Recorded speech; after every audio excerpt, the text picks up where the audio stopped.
Well, folks, it's time to kick it old school. Yeah.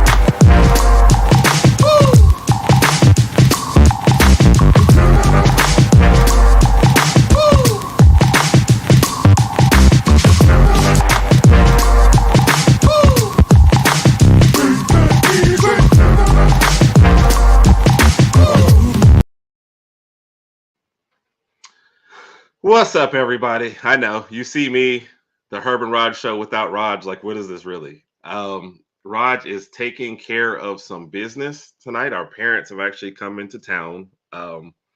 Thanks, parents. You waited till I left and then you went to go. No, I'm just joking. They were running a little late, so Raj is kind of taking care of the parents tonight. So we still got a guest. We're still going to talk about the Iron Bowl.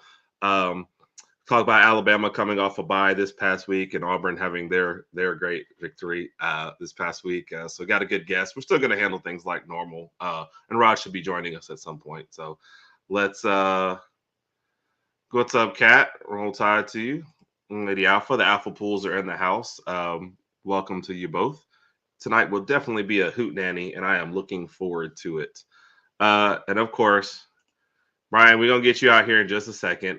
This was the Oklahoma fan that hosted us this past weekend, and he was very, very kind. But I got a little, we had some libations. I got a little zazzled. Made a promise to him, and he's gonna have his words in here in just a minute. So let me make sure I handle all this. What's up, Big Mike? Roll Tide. What's up, Title? Roll Tide, buddy. You see the title towel in the background. And what's up, Win? How are you doing? So, as I said, anybody coming in late, Raj will be in here soon. I know you're like, oh, where's the good looks of the show? I know you just get the brains and the smarts of the show right now. So, do have a guest, want to bring him on, and we'll go ahead and get into things. This gentleman is the man that actually came up with the War Eagle chant. And little do you guys know, every time you say the word War Eagle, I know it's a lot of Bama fans, but those outside, he actually gets 5 cents for every time you say the War Eagle. So continue to make that man money. He, during their championship season, was Cam Newton's personal attaché. So Cam did not make a decision without consulting this man. So, and before Auburn ever makes any coaching decisions on firing, they have to get his approval first. Bring into the show, Kyle. Kyle, sir, how are you doing tonight, man? Doing very well. I appreciate you having me here. And quite the intro. I don't know how you figured out all my secrets. Although I would say if I'm making decisions on coaching decisions, a couple of other decisions probably wouldn't have happened. So I missed the memo on getting to have my say on those choices. So if we were doing two truths and a lie, that would probably be the lie, right? That might be the one. That might be the one. If any of my followers who've come over here to hang out a little bit, know they are understanding where I fell into the Gus Malzahn firing decision, and obviously vehemently was opposed to that. In fact, that's really where I got to utilizing the YouTube space the most, because I just needed an event, and I cannot believe we're doing this right now. And here we are, several years later, having a YouTube space and all that. Pretty much came from me just needing an event because how frustrated I was, and how they didn't listen to me making decisions. If you're going to have somebody make decisions for coaching, you need to listen to them, and they didn't. But here we are. Yes. We're in the Hugh Freeze era. There's always someone with money who wants to make that decision who just shouldn't be, and we all know that behind every program. Just depends on how much pressure in the program, but I mean, unfortunately, that's it. So saw one person, Tisha, came in here. She's already kind of squabbling with Brian a little bit. What's up, Tisha? And then the man that made this show possible tonight. What's up, Randy? So what's going on, Randy? Man, Randy put this together, so we definitely appreciate you. All right, I have to get, unfortunately, a little housekeeping out of the way. Alabama had an unfortunate trip this past weekend, and like I said, I promised the Oklahoma fan that was gracious enough to show us around that he could get his words in. So here we go. Oh no! Hey, Herb and Raj, this is the video. You're gonna get it the day after because my voice isn't quite there, but you need to get it raw. Appreciate you guys for coming to Norman. We had a blast, and hopefully you guys come back, because You're 0-1 here, so we would like you to come back. Boomer Sooner. Sorry. I know that was tough to watch. Yeah, yeah, but a promise is a promise. And like he said, the original person we were trying to meet up with the game, just work just kind of swamped him over. Brian was gracious enough. He stepped in. He took us to a tailgate Saturday morning. That was Raj and I got in Friday night, but it was a little later, so we just went out to eat. Great place. Great. Norman is a great place. Gracious stuff. If I had to change anything about the trip, we would have gone in like Thursday night. So we had at least Friday to enjoy the city. But Yeah. all the people there were great. Ate out Saturday morning breakfast place. It was great. Brian took us to a tailgate. We're sitting at the tailgate. Uh, Sit down, get comfortable. And I'm like, are these people somebody's chairs? No, sit down. Beer is handed to me. 2 minutes after sitting down. Uh, Second beer is handed to us before the first beer is even opened. The That's- bartender is introduced to us, and she's making drinks. She will not even let you touch drink. I got it. Like, but you're sitting way over there. The drinks. I got it. So okay. So All right. the fans are great.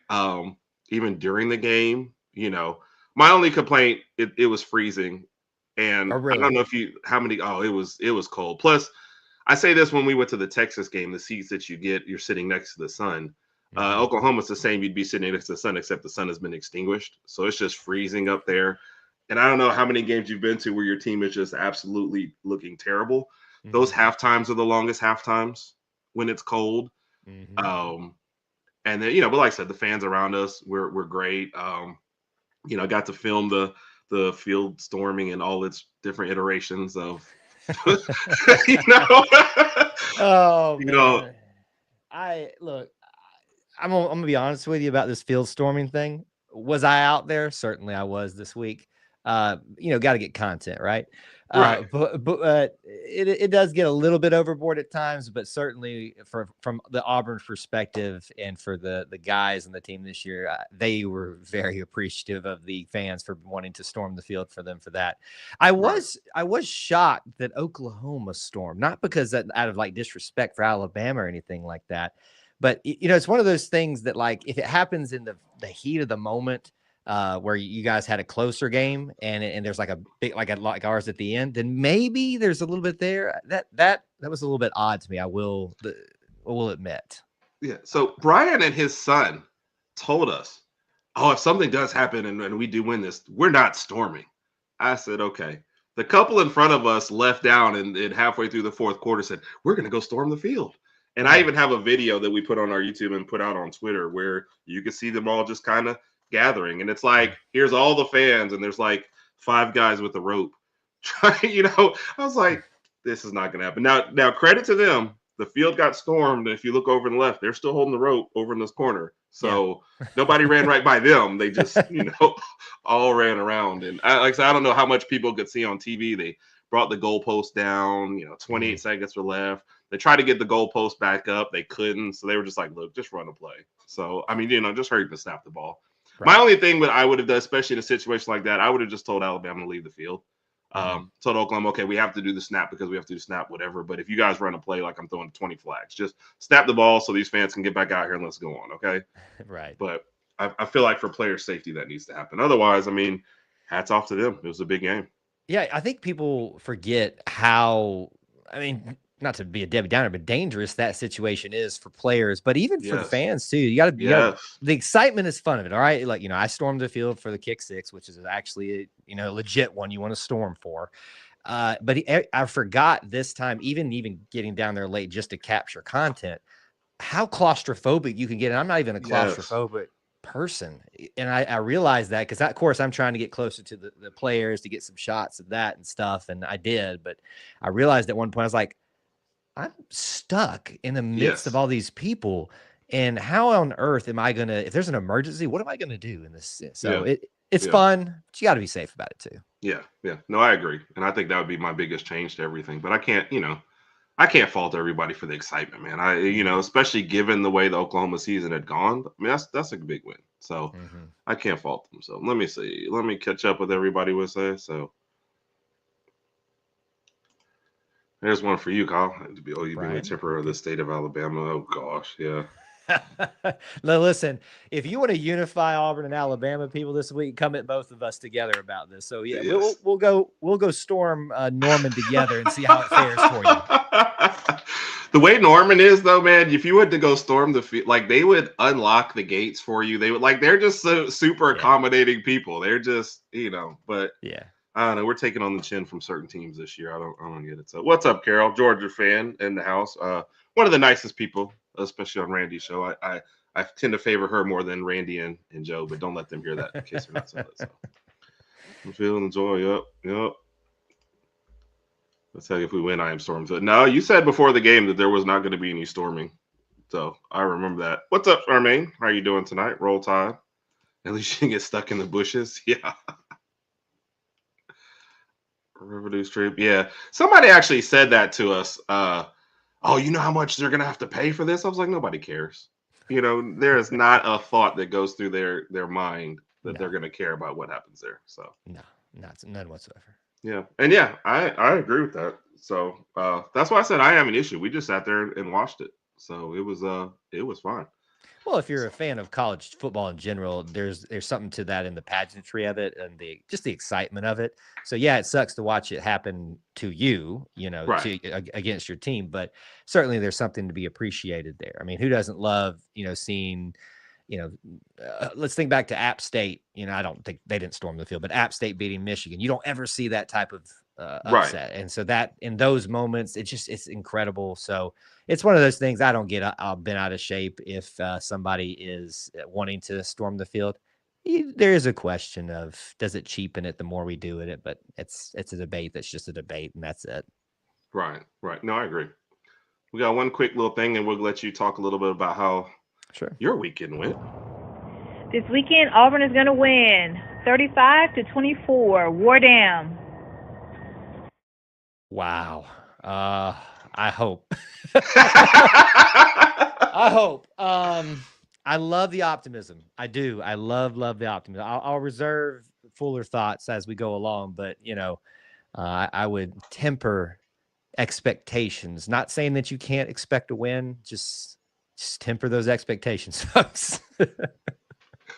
So while we're talking about that, so we do at least have to give somebody some positives here. Why don't you talk a little bit about the game this weekend? Mm-hmm. I mean, at least one of us has something good to say about their team. Well, if you want a microcosm of Auburn's season, you saw it in the Texas A&M game. Sheer dominance in elation and hilarity almost, going up 21-0 so easily. And then a defense that hadn't, over the last, at least the second half of the season, and maybe even a little bit further into the first half, had continually gotten better, had shown how strong it could be with all that young talent, just kind of fell apart and wasn't able to do anything with Texas A&M's offense. And we lose a 21-point lead. You get a lead back, they tie it up, they take the lead, and here we are going again. I mean, you could feel the tension in the stadium starting to mount and build. Is this really going to happen again under Hugh Freeze's watch? People were saying their normal things, just a bunch of gabble out there about stuff that doesn't even make sense when it comes to the moment that we're in currently in the game. Right. And then finally, we put a drive together. And you realize, oh, we're actually looking pretty good in this 2-minute drill that we're running. And I turned to my friends I'm sitting next to, and I said, oh, we're in field goal range. We're going to be able to tie this game up. Now, granted, we're having one of those Alabama type kicker years from the past, but it's not a guarantee. But we marched down there. We tied. Too soon. I know, too soon. Listen. This is your year to make fun of us for making fun of y'all for kickers, because we have got it going just every way it could go wrong in the kicker category. In punting too. Sorry, this is a quick aside. Punting too. Our punter Oscar Chapman has been around forever. He is just great. He should have won the Ray Guy Award already, and he has two of the most abysmal punts that I've seen any punter at Auburn have ever in this game in his senior night. And you almost start asking the question, is this man, does he owe somebody some money or something like that he's doing this poorly? Right. But it's just one of those nights everything was kind of falling apart when it didn't need to. But thankfully, Auburn does get it to overtime. And boy, you like watching overtime when it's not you. Yes. When it is you, it is the most excruciating, nerve-wracking, the way it's run now. And I'm when it just gets down to one play, like you don't even get to test something out. Like here's my best play, but it's the next overtime. You're like, okay, well here's my other best play. Right. When you're just praying, can we please get it in the first overtime? Because at least we're playing somewhat of the original version of this. And then, you get to the part where you're supposed to be doing 2-point conversions and you're just like, this is it. I mean, if we can't get our act together in this one moment, it's over with. And if you miss that first opportunity, if you're going first, you're like, well, it's over. And somehow, but in the end of it, Texas A&M ran what I thought a pretty decent play. It had some misdirection going off to the left and then came back the opposite way they sent the misdirection and rolled the quarterback out to throw it right there in essentially the flats. And I don't know how the guy didn't catch it. I mean, it was right there. And before you know it, there's people on the field.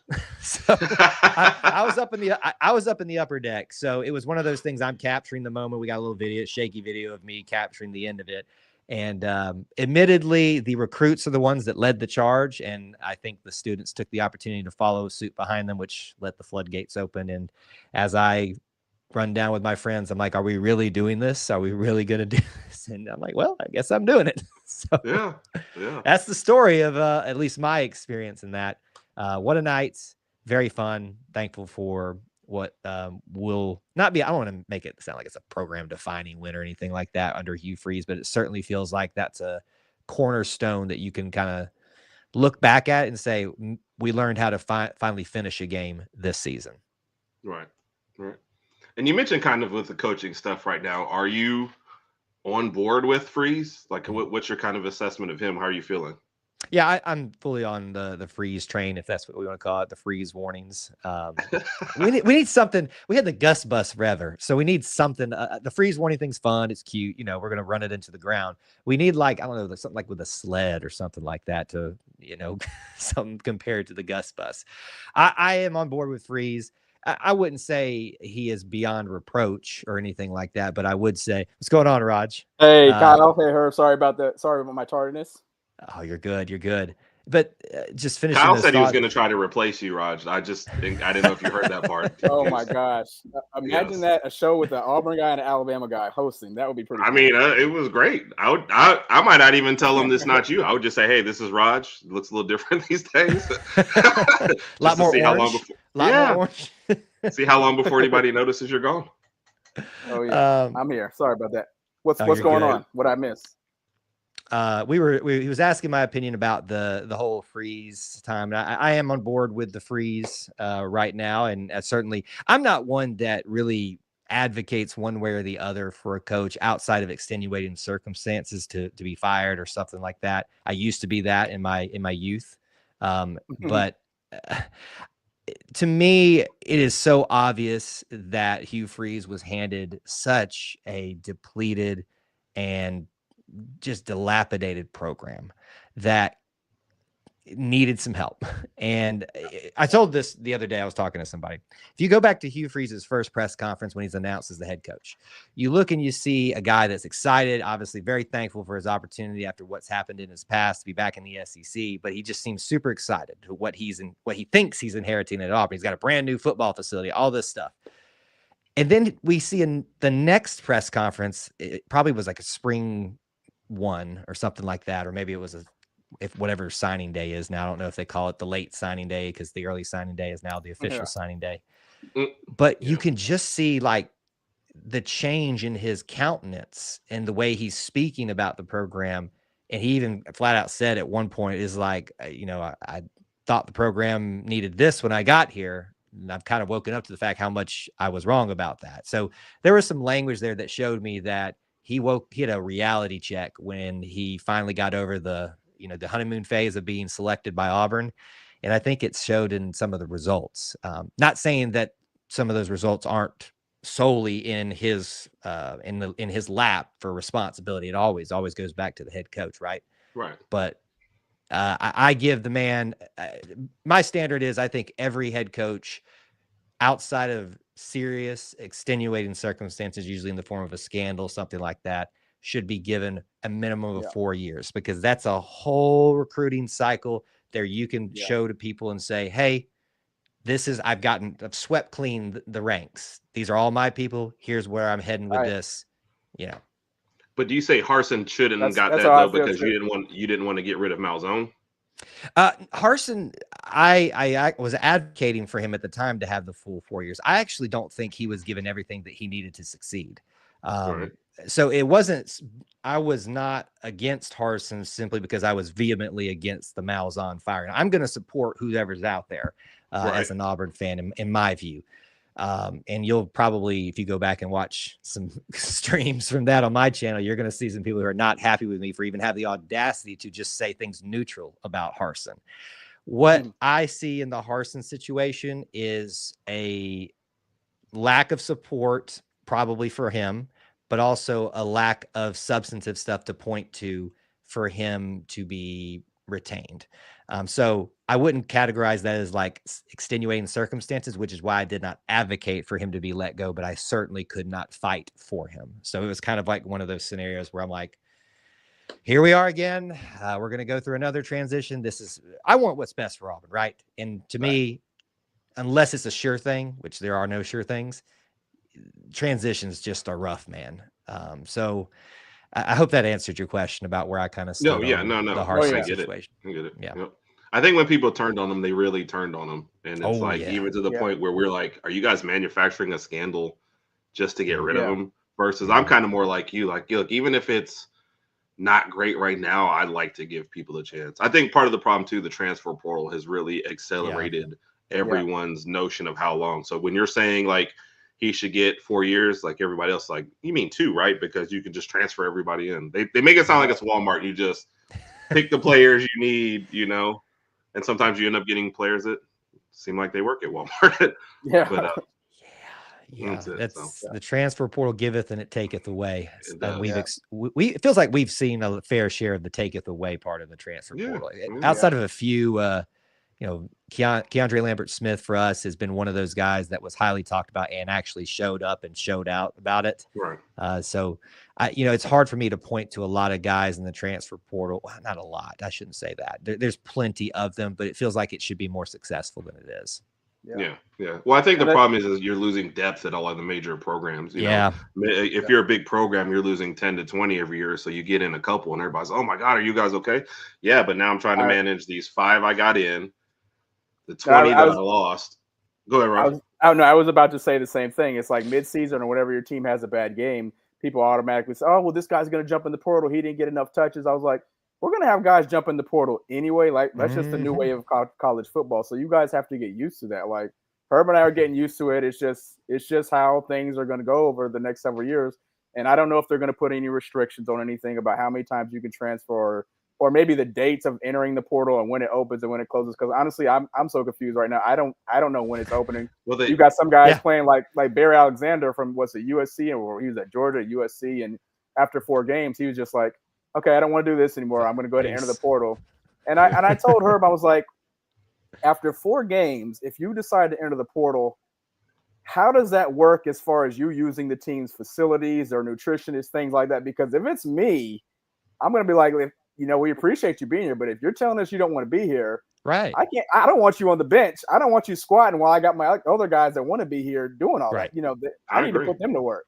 When it comes to practice, you can go practice on your own, do your own thing. But I don't know. I think if you're going to transfer, there's a way to do it right. I'm going to use a basketball example for this. Sorry, I know we're talking football tonight, but KD Johnson, I think y'all are probably very familiar with him from the Auburn basketball team. He transferred somewhere else. He transferred because it was clear to him he was losing time, although I would argue that he had gotten so much better as a basketball player and a team player as he continued to lose playing time. He left. And now he's still like the biggest supporter of Auburn. Like last night, he's talking about how well Janai did and stuff like that on his social media as he's playing for George Washington, I think. Anyway, so I think there's a way you can go in the transfer portal. But like you said, if you leave in the middle of this, perfect example, Antonio Kite, who is a former Alabama guy, who he's no longer with the program. So I hope he's not using the things that the other players deserve to have right now. No ill will towards him. Right. it's just. But you made your decision, and we as a team, we have to do what's best for our team, and we need to have other players over there working out. We need other players getting these reps, and you got to figure out what you want to do, and so be it. So no, I completely understand. And then the other thing with the transfer portal is like now when you watch your spring game, I remember when I watched the A-Day back in April. I wish I had a program in my hands because I'm looking around like, who is this guy? Who's number 14? I don't know who this guy. Where did he come from? I don't know who that guy is, but. Well, our situation was also different too, though, because we had lost a new head coach. Yeah. So so the portal then was crazy, and now they've decided to get rid of the spring one. I didn't mind the spring one because it came right after the spring game, so it was kind of like the last little bit of, all right, what do we got going on here? You see what you've got. You can actually talk to the guy. Look, man, the way this team's situated, I don't see you getting a lot of playing time next year. So you can make that decision. So I thought that one was weird. So. I'm gonna get caught up real quick on some of the other comments, and we've got another video, and we'll keep moving along with that. So this is funny because we were at the game, and I posted, I keep trying to change the channel, but I'm stuck here at the game. I knew the game. I knew we weren't coming back after the first interception. But the pick six, it was like we're done. So I just knew it. And Herb and I have unfortunately had that feeling before. I think the first time we encountered that feeling together was when we were watching the national championship when we got waxed by Clemson and Trevor Lawrence. It was bad. We knew early on that game was over, and we just said, okay, let's find other things to do around the house because this is over. That game at least felt like we were trying, and they were just better. Oklahoma just felt like we were just kind of there, and they were just beating up on us, and we were like, okay. Right. So it felt like we were just watching a bad movie over and over and over again. I just couldn't find the stop button on it. It was unfortunate. Been there. Yep. Brian posted this out, so they had a good shout out to time. Brian. Him and his son were gone. Yep, for sure. You missed the Brian video, Raj. So okay, gotcha. And have you already talked about the people of Norman and how hospitable they were? Yep, so, that's how we started. Herb and I had a good time, and everybody in Norman was very hospitable. They very, very kind. We met some cool people, and had a good time overall. So yep. Riding the wave. So many puns. What's up, JB? What's up? JB, hey, since JB, I don't know if JB's show comes on right after ours too. So I know he's preparing, so he doesn't always have enough time. But because we saw his, if he is still around for 1 second, we'll let him have a second. What it do? It's your boy JB. Check this out. I'm gonna keep it short and sweet. Iron Bowl prediction. Auburn just coming off an upset win, storming the field. Bama just coming off being upset, getting the field stormed on them. So, my prediction, I got Bama 42-21, belt to ass, Bama over Auburn in an exciting game this Saturday. That's what I got for you. It's your boy JB. Roll Tide. Don't give a piss. 42-21. All right, listen, I'll take that over. People saying we are going to definitely win. The Auburn people that are trying to say, we got this one. I'm like, settle down there. Don't think we're just because you rolled over Texas A&M in the first half. Think that it's going to be a cakewalk in Bryant-Denny. So I think it'll be a little closer than that. Raj and I have been honest, man. If we were going to Auburn, oh man. I don't know that I'd be like, if I was being honest, I'd probably be picking Auburn to win this game. Yeah, so I feel like the advantage is home, but like I'm still scared of the game. Mm-hmm. But it's like, So not frightened. With that being said, Kyle, is Jordan Hare cursed? I would what say is it's it magical. with that play?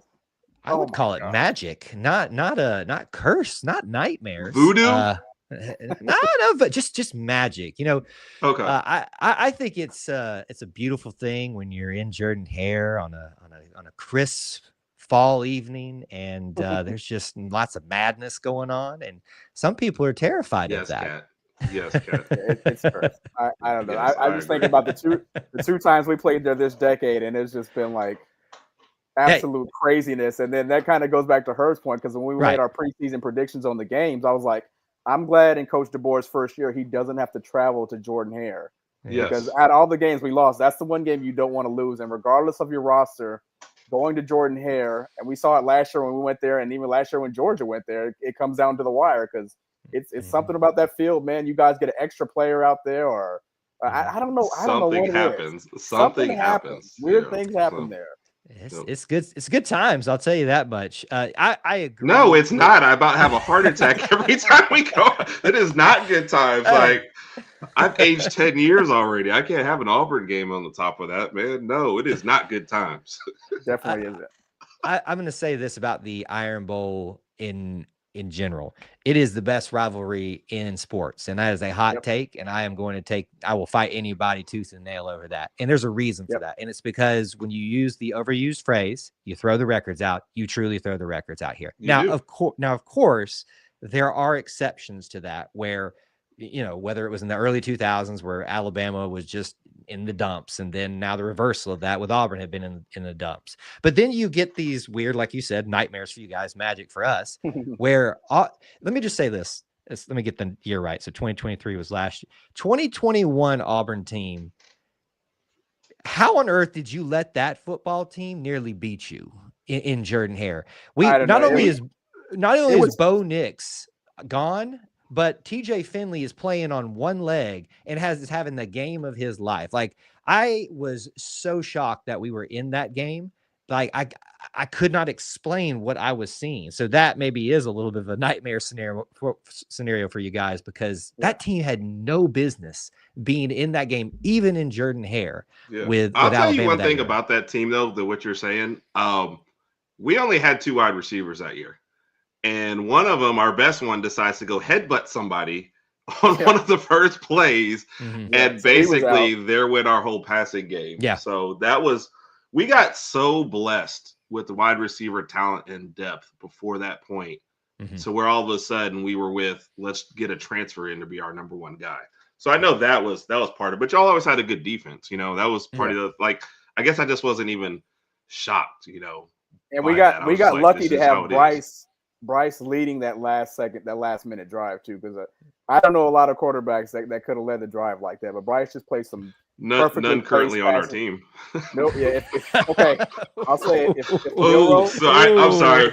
If Milroe didn't say that, I'm sorry. But then again, Milroe made magic happen last year, and I still can't explain. But do you know why I could explain that play? Because it was from 31 yards out. Had the play been from 5 yards out, we'd have been through. Yeah. But you give him 31 yards, that's a lot of room to work. He can do it. Okay. So, I got to post this one because you see how I've got Auburn and Alabama, videos. This is an Auburn fan. Yeah. I sent him a message. Hey, you gonna send me a video? He said, I'll see what I can do.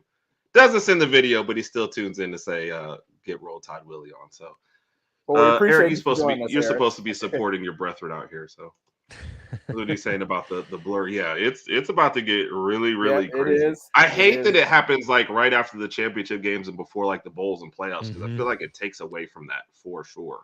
So, and we actually asked this question to a lot of Oklahoma people, and before the game, let's say we asked 15 people, it was 2 firings and 13 let's hold on to them, including one very, very impassioned speech about it, which every other word was an F-bomb about keeping animals. So by somebody who told us before it got started, I'm going to tell you my opinion. I don't give an F about your opinion, so I'm just going to say it. So I said, okay. we just sat there and listened to it. So I get it. Yeah. My point about the depth was it takes away from your depth. You lose a lot of your depth when people leave, and then you gain some starters, but it just leaves you depleted on the other end. So Brian, I don't even know about this anymore because South Carolina game wasn't good and we were at home. So I don't know what to expect from our team on any given Saturday. I have no idea how it's going to go. So I feel like intensity wise, we're a little different at home. We just seem a little more relaxed when we play at home, which is why I'm feeling more confident about this game. But on the road, I mean, with the exception of the LSU game, on the road, we just haven't looked that great. And obviously, the Wisconsin and the LSU games. So those other ones, we just haven't looked up to par. Yep. Brian, I hope you're right, man, but we'll definitely see. And see, here's somebody who says it, UFOs buried. I believe all of it. There's not a story you could tell me that I wouldn't believe. They'd be like, yeah, they captured an alien back in the time. I was like, oh, that makes a lot of sense.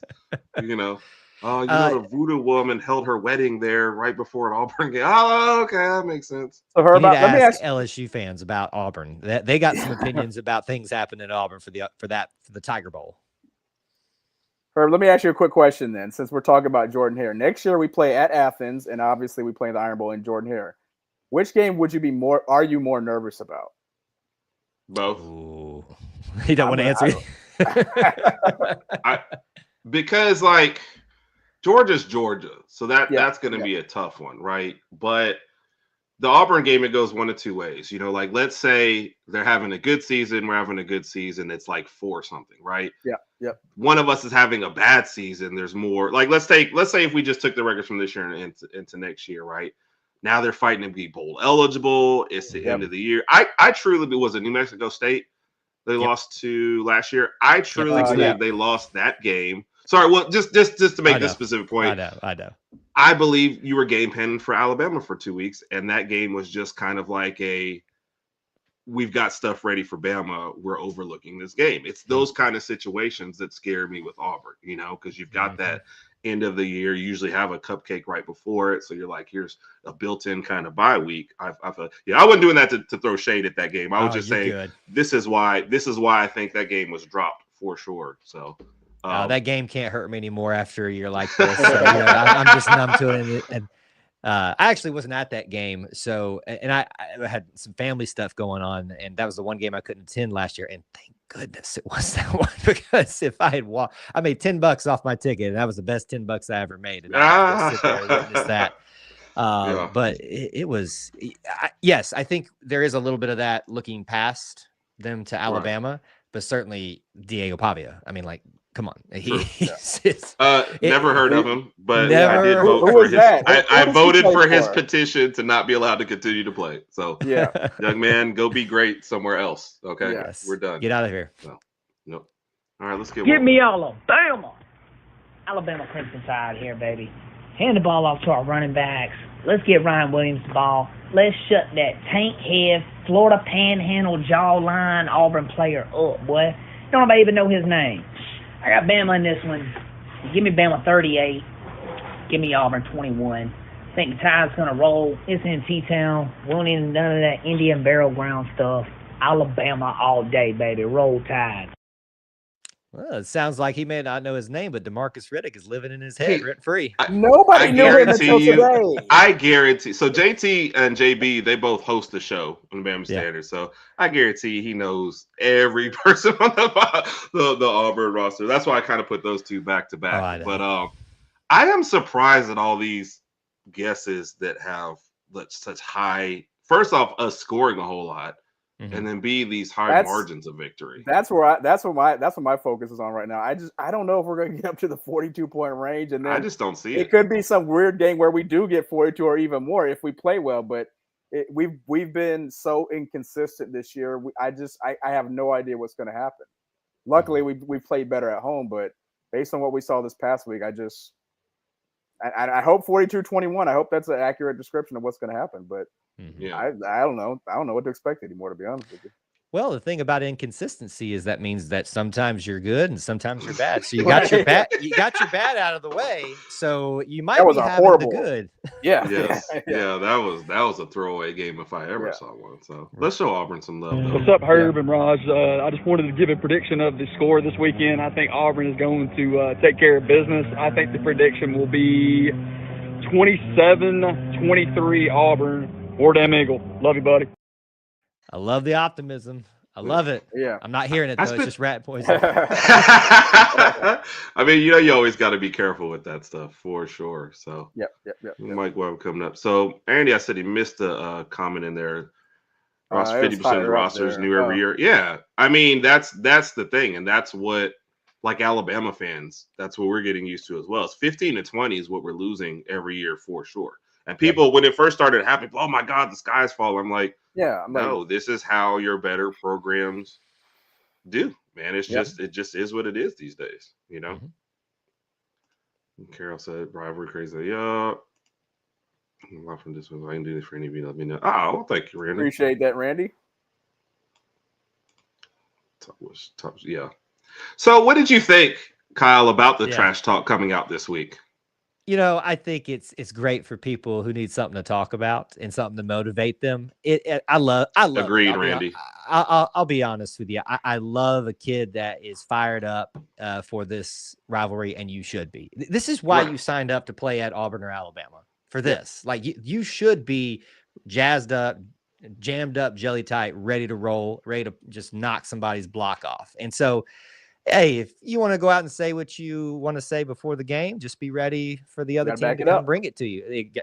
Back it up. And listen, if you back it up, boy, man, I'm going to be looking at you a lot differently. But, I don't make a whole lot about it. I think some people like to make more of it than it is.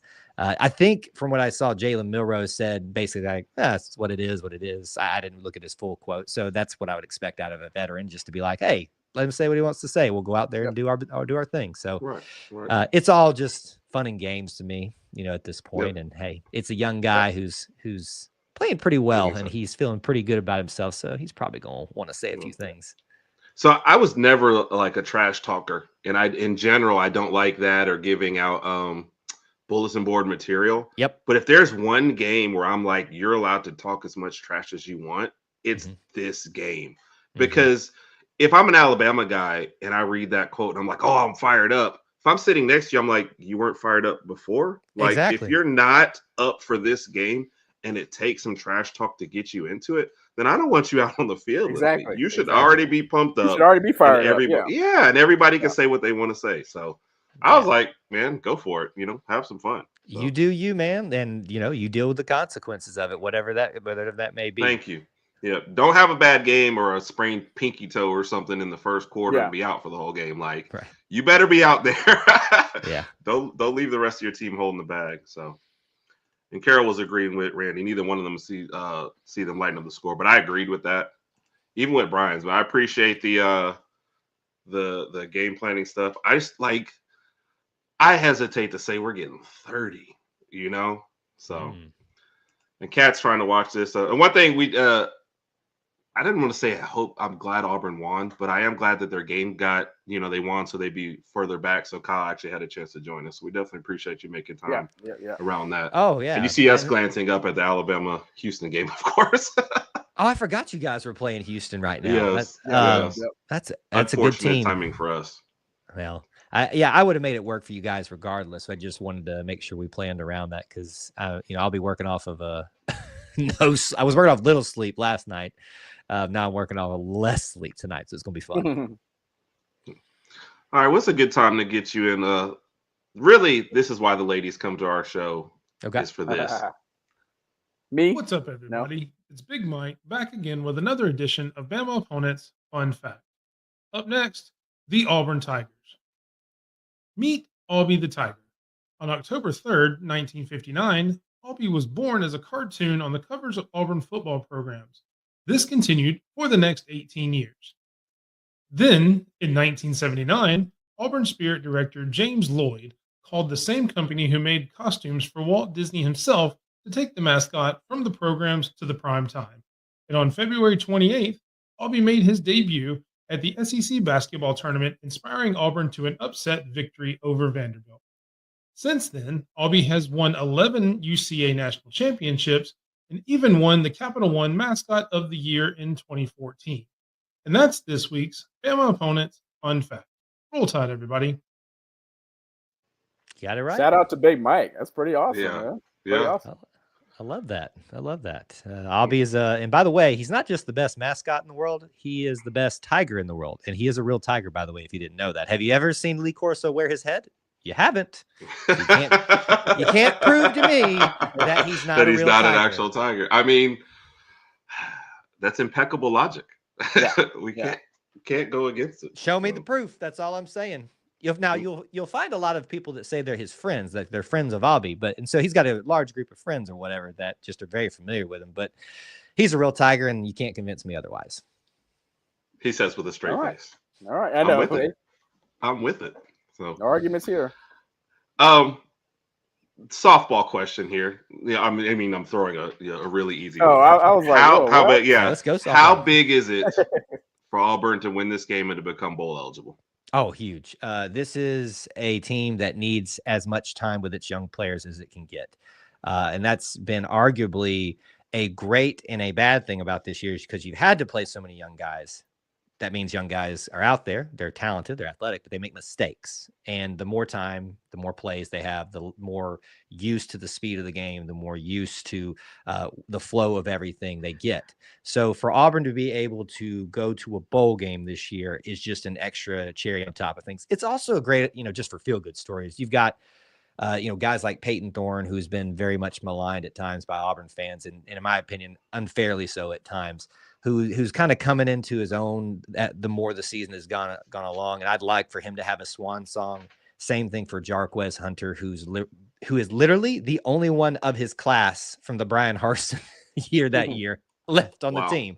So Jarquez has cemented himself in Auburn running back legacy already, but it would be nice to have that extra little game for him to almost, have a great performance and then bow out. Certainly we'd love that in the Iron Bowl in general, but just to kind of no pressure of the Iron Bowl, things like that. Let's go play some Birmingham Bowl team and watch Jarquez run all over him. It would be huge for morale, all of that. Speaking of Jarquez Hunter, Kyle, are you ready for our run defense? I hope Jarquez is. And how about this? It's not even Jarquez, it's our offensive line. And let me say this to any offensive line guys, family, friends that are listening, watching, that might be. I have so much respect for the guys on the line, both sides of the ball, because that's where it's won and lost. Yep. But I will be frank, Auburn's biggest Achilles heel, not just this year, not just last year, but years and years now, has been its offensive line as a collective, not about an individual. So for me, it's less about what Jarquez can do. Jarquez has got the athleticism to move around, get through guys. Exactly. But can our offensive line create holes for Jarquez to utilize? Because that's all he needs. He needs a sliver of light, and he's going to get you 2-3 yards minimum. If you can give him a hole for that extra 2, then we're really cooking. And then Jarquez is hitting the linebackers, hitting that secondary maybe. And so Jarquez, I think, will get his. Will they give him an opportunity to get his is the question against that run defense. Yeah, I agree. I think sometimes offensive coordinators outsmart themselves, and instead, like, running is boring and they get away from it too early. And I mean, obviously, we've seen we could be had on the ground. That's what Rod is kind of getting at. I was throwing a slight jab at our run defense, but we'll hopefully they show up Saturday. I don't know. Well, but here's what I'll say about this. I don't listen to any of that. So people can say that Alabama's run defense is horrible. I know that Alabama recruits athletes. And so even if it may be as a collective not great right now, it's in Tuscaloosa. That's already going to be another feather in their cap. So I'm anticipating the athleticism showing out and that. So it may not be so hard for us to create a run game if that's true. But I'm going to believe that we're going to get the best out of them, because I think everybody recognizes that if you can stop the run game and force Peyton Thorne to have to connect with, and he's able to do it. But if you can force the Auburn offensive line to try to have to pass protect consistently, that's where you may actually make some waves when it comes to waves when it comes to getting after the Auburn offense. We appreciate a good pun around here. I actually didn't even intend that one. That just came out. That's what you get on being on this show. That's what happens. It slowly overtakes you. All right, let's get another one in and we'll get some more comments. What's up, everybody? It's Big Mike back again with a second Iron Bowl fun fact. This one is that the Auburn Tigers are going to get their butts kicked by Alabama. It's going to be a great game. Bounce back in the season on a high note, beating up on the Auburn Tigers. Alabama 35, Auburn 13. Let's go. Roll Tide, everybody. There's that big deficit again. I wish I had that confidence. Like Raj and I, we've already recorded ours, but we haven't put out, what ours are. So we'll say ours at the end. But I'm gonna go ahead and just say it's nowhere near that. So let's go back. This was Big Mike's flowers for his fun fact. So plain tight. Screw LSU. I agree with you, Ty. Of course you do, Brian. Talking to dog is my curves long. Yeah. I would not relish being a coach right now. There's just way too much Mhm. that you have to manage. Incoming, outcoming player. Like I've never seen a situation where you have to actually keep recruiting the players that are already Oh yeah. on Yeah. your own team. Yep. So yeah, now I'm changing my thanks, Brian. Come on, Brian. that one, Brian, you that gotta one stick with one fact. answer. Come on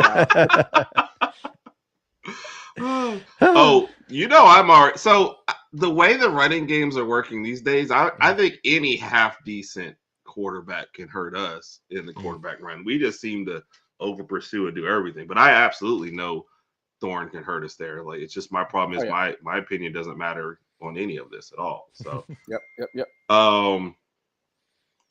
let's get you one more in though, so we don't feel like we've overwhelmed. Raj, how about a friend of yours? Hey Roddy, hey Herb, how you doing? My prediction for the Alabama-Auburn game is Alabama 35, Auburn 24. Still War Eagle. I like that one a lot better. So Kyle, that is I'm so disappointed. So he said that just a little bit before, so I hadn't even previewed it. But he's an Auburn guy. I assumed it was an Auburn win. Kyle, that is my best friend Carlton, who lives in Montgomery. We've been best friends for over 20 years, but and we've gone through it. The years you guys went, won the 6 in a row, whatever. He and I just went back and forth, and I just had to take it like a man. But that's his honest answer, Herb. That's what he's thinking. He has been very, very vocal about Auburn this year. He's just upset about the team and various different avenues of the way how the program's been operating this year. So that's just his answer. We got to respect it. So hopefully he's right. Or it's a little reverse psychology for you. It could be. That's what I feel like it is. He'll probably text me tomorrow. He'll text me tomorrow and be like, I was just lying, right? I'm like, all right, come on. Yeah. Well, every Oklahoma person we ran into told us we were going to win big, and look, you saw what happened. So we don't take. Hell, I thought we were going to win big. We'll give you a different one before we get a couple last comments and get some predictions. Yo, what's up to all my Bama fans? Hey, look, hey, Herb. I just wanted to let you know Auburn is ready. War Eagle. Forget about them Tide. You wasted your money last week to see that. I don't even know if that was a game. This week, guarantee will be similar to last week. Oh my God. Auburn is ready. I predict that we're going to beat y'all down. The score going to be a whole lot to a whole little. War Eagle. Actually, the pastor at my wedding. Yes, he officiated Her's wedding. We knew Mike when we lived overseas back in the 90s, so that's how long we know Mike. Yeah. Oh, I love the optimism, and I love that energy too. I'm not listening to that rat poison though. I ain't listening to it. You can't fool me. Worst part about this whole thing is having to wait until Saturday afternoon for this game. Oh my goodness. Mm-hmm. All right, Kyle, we're kind of winding down here. So why don't you give us your 2 or 3 biggest keys to the game? Yep. And your score prediction. Yeah, I like to go from the obvious points of let's do an offense, defense, and special teams here. Sounds good. Offense, and I've actually kind of rethought some of this when I was talking about it the other day with some people, so I'm going to kind of do it on the fly here. Offense, I really think it's going to. You know what? I'm going to go back to my original. Don't turn the ball over, Auburn, please. Just don't do it. Like if you give Alabama the opportunity to have extra times to get it right on their offensive side of the ball this time in Tuscaloosa, you will lose the game handily. Some of those predictions earlier with a very, very wide margin of victory for Alabama will come true if you could probably afford maybe one turnover, but that's about it. So offense, no turnovers. That's going to be key to victory. Defensively, to me, I think are these defensive backs that are very young that have been thrown into the fire this year ready to take on this environment. They have gotten an SEC road victory in Kentucky. It's Kentucky, so do with that what you will. But they've showed a lot of talent. You're talking about names like Jay Crawford, who is really, I think he was SEC defensive player of the week or something like that one time.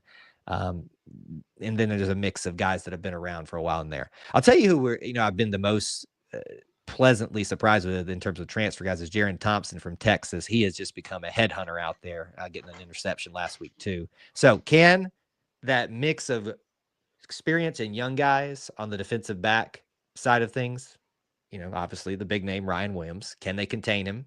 You only hope to contain him and keep those explosive plays from getting out of hand. Again, maybe one, maybe two explosive plays, whether it's offense, where it's receiving or rushing, is about all you can let up on. And then it comes down to kicking. If Auburn's in a position to have to win a game or to tie it up to keep us from losing, it's a little bit shaky this year. Our Alex McPherson, the main kicker, has been out with some health issues all year. Tried to come back and wasn't able to stay in. The guy we brought in to cover for him has struggled, and so we brought in now this walk-on from Birmingham Southern who's done pretty good so far.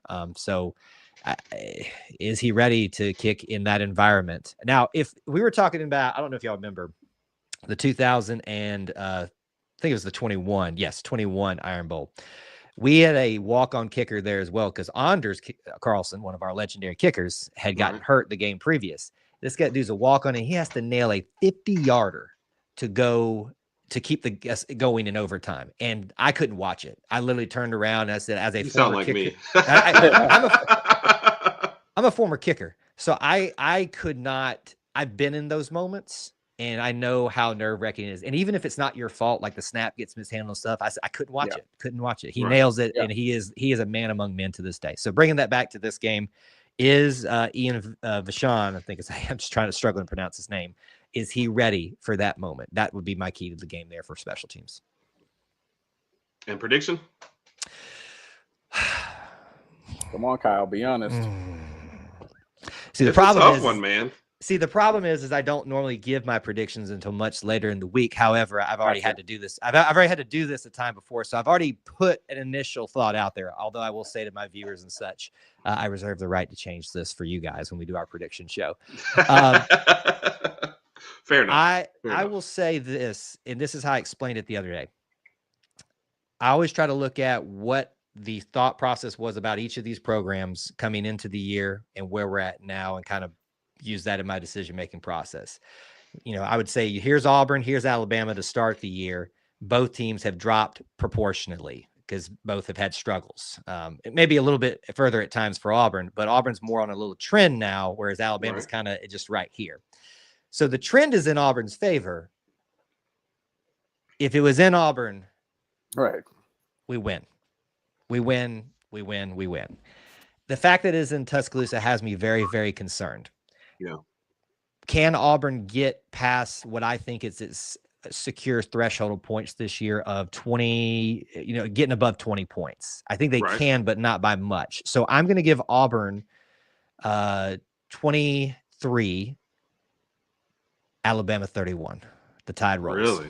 Yeah. All right. I was not expecting that, Kyle. Yeah, I wouldn't either. I'm trying to be a little bit more realistic this year, guys. But here's the thing. That could easily flip. It could. Yes. But I'm gonna right now. I don't feel comfortable from what I've seen. All the improvements, all the good vibes, all that stuff is great, and I think that will make this a game. I just got to think there's going to be one or two, maybe three mistakes that are going to cost Auburn the opportunity to make magic happen in Bryant-Denny. I hear that. We'll see. But I echo that point. If it was at Auburn, I would be shocked.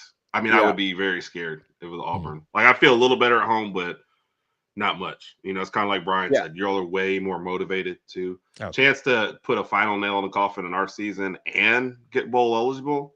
Considering the way the season started, that's a lot on the table. So. The motivation's there for both teams, and that's what's going to make this a great Iron Bowl. I'm convinced of that. I think we're about to watch one of those. Do you guys remember the 2014 shootout when we had Nick Marshall at quarterback? Yes. And I forget who y'all's quarterback was, but it was just a shootout the entire I think it was Blake Sims. Yes, thank you.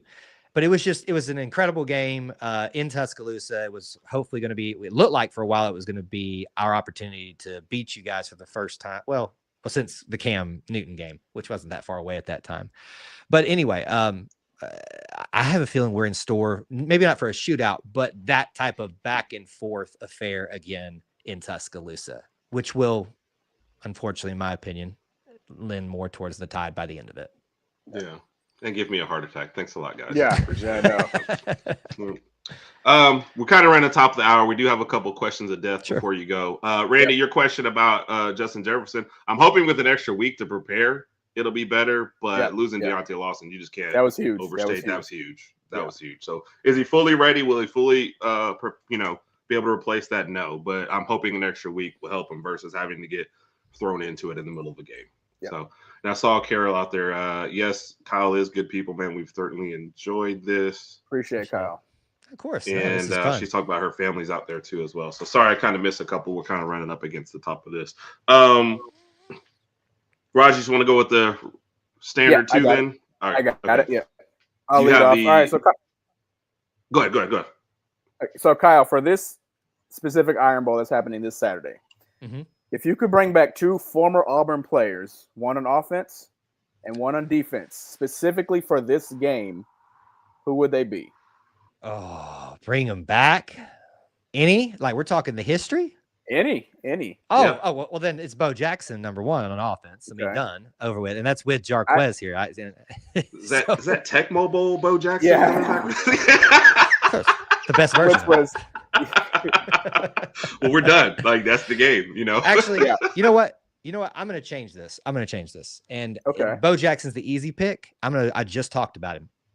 The most underrated quarterback in Auburn history, Nick Marshall. His signed ball is sitting right over here in my corner right now that I have. It's my most prized possession. Is it worth the most in the world? Probably not, but I love that man. Was so underrated. I'm taking Nick Marshall in Hugh Freeze's offense for this game. Gotcha. So I'm going to make that as a. You got a good mobile quarterback there too. So yeah. Mm-hmm. I like it. I see what you're doing there. Defense, Derek Brown. A little bit of recency bias here, but Derek Brown was just a behemoth. He's doing great things in the NFL too. I think he won Rookie of the Year, was close to it. I only add that to what he did here at Auburn. I think his ability was comparable to Nick Fairley's of just getting through the line at defensive tackle and just wrecking havoc back there. So I'll take Derek Brown if I could have him in this, and to help with we have some great edge rushers, Keldrick Falk, Jalen McLeod. And not to say anything bad about our interior guys right now, but I think we need a guy like a Derek Brown or a Nick Fairley. But I'm going to do some recency bias here with Derek Brown. Yeah. Gotcha. I'm thinking because he's thinking Nick Marshall's a little more mobile. Cam was more like a tank. I was about to say, if he picked Cam, I think our defense would be prepared for that. So they would, they'd be a little more ready than that as opposed to Nick Marshall. But right. I'm guessing that's why. So, all right, we have a game we like to call Work, Play, Live, Ditch. We give you 4 names. Okay. You have to pick out of these 4 names one person you'd work with. That's your 9 to 5. 4 hours a week, whatever. Live is this person is your next door neighbor. You see them, whatever. They're president of the HOA, whatever. Play is this the person you're going out with on Friday nights. Have a good time. Okay. And then ditch is when this person calls, you send them a voicemail. Okay. All right. Bo Jackson, Cam Newton, Charles Barkley, Cadillac Williams. And Herb, to clarify, is this how they are now, or back when they all played at Auburn? Back when they were all in school, to even it up. Okay. There we go. That saves me a lot. All right, give me the 4 things again, just so I can make sure I have them right. Work, play, live, ditch. And Randy, Frank Thomas would have been my number 5. I'm going to live with Frank Thomas. He's my neighbor, I think. Well, you just threw him in. Frank Thomas is not on the list. Oh, I'm sorry. Sorry. That got me. That instantly gave me. That's like that saves me in the live category. Yes.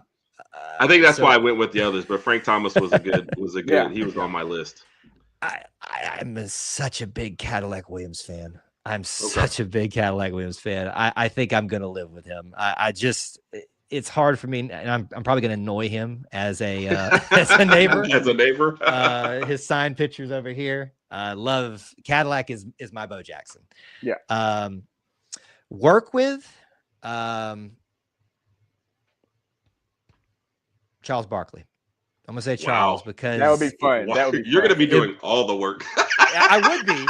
But I'm gonna have a great time doing it, right? You would actually look forward to going to work. Yes. Yeah. See, you know what I'm saying here. You know what I'm saying here. Play. And then the last one is what else am I missing? Ditch. If they call you send them a voicemail. And the two I have left are Bo Jackson and Cam Newton. Oh no. Oh no. Who are you? I want to know who he's ditching. That's what I want. Yeah, I want to know who's going to voicemail. Oh no. I'm struggling. Keep in mind, we're sending this to the family of whoever you ditch. Bo Jackson and Cam Newton might be watching this. You're not kidding. I actually met Cam when he was at school. I was at school the same time as him. So he's as fun loving as he looks like in person. But I also think about Bo. Bo's got a tendency to be a little bit kind of surly sometimes, not like in a bad way. Mm-hmm. I think he would make me a little uncomfortable sometimes with how like surly he can be towards certain situations and things. So I think I'm gonna ditch Bo and I'm gonna play. Goodness. How do you ditch? Wait. So Bo calls you to come back to the game. Well, no, you switched him out anyway. That's why. Yeah, so that's why you're ditching his call because he's no longer come back to the game. Yeah, I feel so dirty right now. I feel so dirty right now. Well, we'll give you an easier question than to let you get out of here. Then how about that? Okay. I think Cam is just playing into the whole outfits thing at this point. I think he's a little eccentric with the way he dresses, but that's just Cam being Cam. Yes, it is. All right, so it's Iron Bowl. Okay, you have seats at the 50. Yep. You and one other person you have to bring to the game. You have to hang out with them before the game. Y'all have to go to the game together, then head out afterwards to do studio stuff. And you have to pick somebody from this list of who you're going to go. Okay? Got it. Herb or Raj? Oh, God. Look, what are y'all trying to do here? Like, get me... You already made me ditch Bo. Now you're going to make me choose between the two of you. If you ever want to come back on our show, you better make the right decision. Well, you did say Herb or. I'm going to pick or. Wow.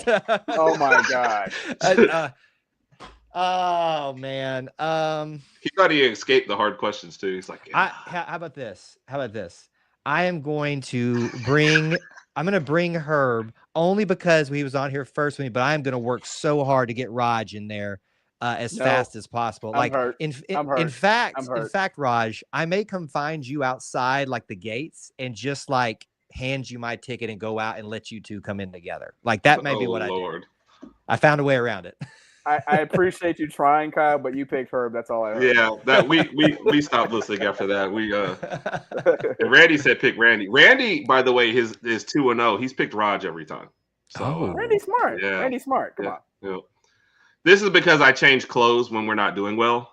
I even successfully pulled that off at the South Carolina game, changing clothes at the stadium just by stripping layers. Oklahoma was too cold for that. So. It was cold, yeah.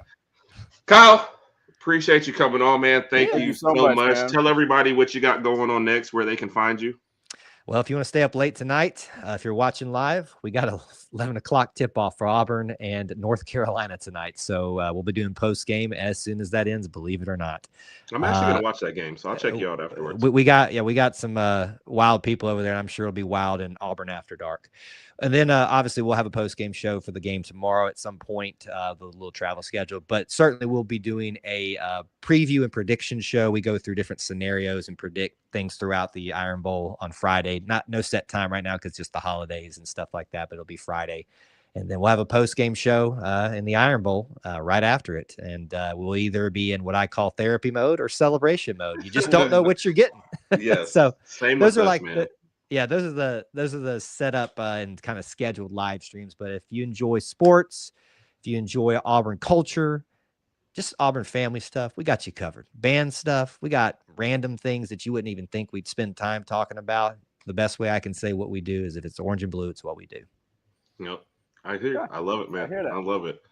Brian, I actually had multiple layers. I just didn't have enough. I didn't realize how cold it was. And you guys were sitting I misjudged up on top it too. Of the stadium, so, yep. I misjudged it. I could have had a coat on top of my hoodie. It was cold up there. All right, we got to show some love to the one half of the Alpha Pools on the way out of here, and then we'll close the show out. Hey, Herb and Raj. So let's hope we have a bounce back weekend. I am taking Bama 35-17. Sideliners and Bama by 30. Roll Tide. That's cute. Yes. Cat's always our favorite as far as yes, I do. So. yes. Again, Kyle, appreciate you, man, showing Thank you up. so This much, was man. this was a lot of fun. Definitely appreciated it. Like I said, I'll check out your stuff tonight and then this weekend as well. And yeah, I hope you're in therapy, but like not too bad. We'll still share a drink or something afterwards. Man. Right. And I'm sure you're hoping the same for us. Just don't judge me tonight if you watch tonight's show, because it is going to be basically 1:30 at best. When we get really rolling into that show, there's no telling what I'm going to say at 1:30. I understand. I understand. Just hope that who is it? Hope that Bo Jackson doesn't come calling, I guess. Yeah, I know. Now, yes. I will live in fear now that Bo Jackson's around every corner. So thank you for that. Bo knows dicks. All right, folks, that wraps it up for tonight. Thank you, everybody. As always, thank you for the comments. The comments help make the show. We appreciate you guys. Randy, thank you for putting this show together. We really appreciate you. Next week, Bama Year in Review. Stephen M. Smith will be here to help sort out, whatever grade we're giving Alabama for this year. So for Herb and Raj, we appreciate you guys. Check out our other videos this week. Roll Tide, and we will see y'all next week. Roll Tide. War Eagle.